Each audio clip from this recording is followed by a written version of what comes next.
may operation yata na sungkitin ang napakarami sa amin, ayaw naman magpasungkit. Kung ayaw magpasungkit, kung sino-sino tumatawag at nananakot. Ayan, meron ng kaso bigla si Jinggoy. Naasahan namin sunod-sunod yung mga kaso. Hindi naman to tama. Hindi naman tama itong pananakot. Ano Hindi yun? naman dinadaan dyan. In relation to the who? Tingnan mo naman yung timing. Nung hindi pumayag na magpasungkit yung ilan sa amin, biglang naglalabasan yung kaso. Tama ba yun? Pag hindi nadaan sa incentive package, dinadaan naman sa pananakot. Naman to tama.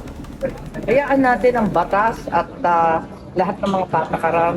Ngayon, pinapalabas na naman na tumakas daw si Bato rito. Hindi ba tumakas yun? Lumakad ng malaya.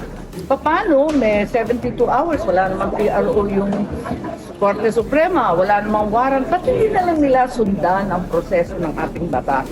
Kung may warrant yung ICC, pakita.